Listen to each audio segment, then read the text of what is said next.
Bonjour, c'est Pascal pour une nouvelle vidéo sur le Feng Shui et les minéraux. Et aujourd'hui, je vais vous présenter Améthyste. Améthyste en Feng Shui. Alors, ici en géode, de taille moyenne, mais déjà bien. En petite pierre roulée, on peut en trouver des plus petites, voire des plus grandes, ou bien en petits morceaux comme ceci, petits morceaux de géode aussi, et celle-ci a une couleur particulièrement prononcée, elle est très jolie, voilà, voilà. Alors, j'utilise l'améthyste en fait pour régler des conflits notamment.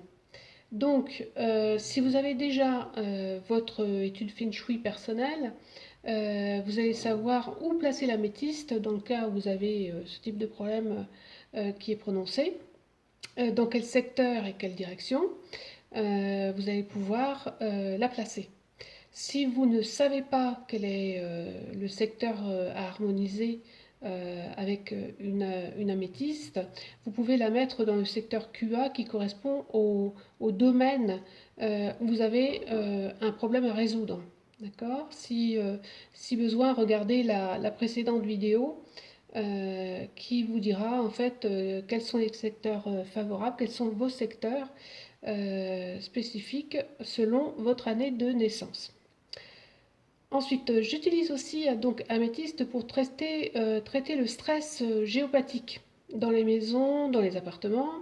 Ce sont les lignes, des lignes qui suivent soit dans le sens des méridiens euh, nord-sud, soit dans le sens est-ouest, voilà, et qui peut traverser votre appartement, votre maison. Ça n'existe pas toujours, hein. Donc ça, c'est une énergie négative et donc en fait, vous comprendrez bien si cette énergie passe, si cette ligne passe par exemple par votre chambre et traverse par exemple le lit dans la chambre, et eh bien en fait vous allez déjà très mal dormir, mais avoir des effets négatifs de ces lignes. Donc j'utilise l'améthyste pour ça.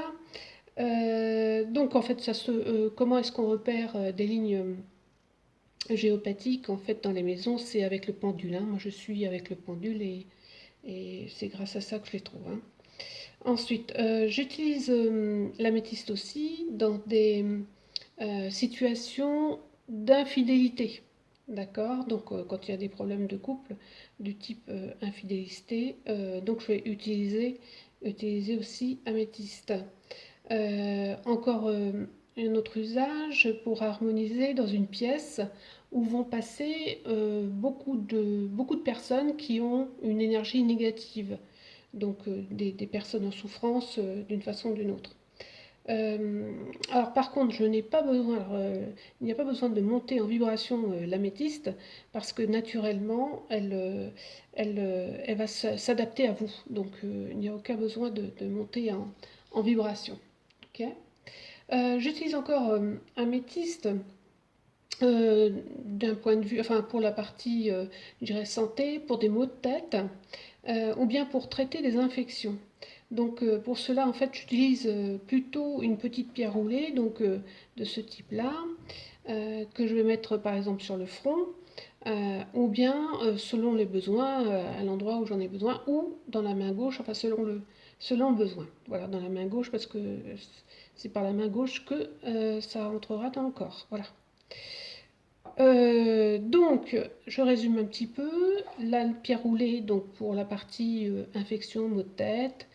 Par exemple, ce type de petits cailloux, c'est quand on a un conflit avec une personne, quand c'est une relation dans la maison, par exemple, ça suffit pas amplement. Euh, euh, pour la géode, par contre, alors ici, on est plus dans une question de pièce entière, pour harmoniser une pièce déjà assez grande, hein, d'une taille moyenne, mais enfin, d'une déjà bonne taille de pièce, elle va harmoniser parfaitement. Il faut éviter de mettre les améthystes dans un endroit au soleil direct, tout simplement parce qu'elle va commencer à perdre ses couleurs. Donc évitez vraiment de la laisser par exemple devant une fenêtre. Ça c'est vraiment ce qui va faire passer cette belle couleur améthyste avec le temps. Voilà, donc j'espère que vous aurez appris quelque chose et que ça vous aura servi. En attendant, prenez soin de vous et puis à bientôt pour une prochaine vidéo. Merci, au revoir.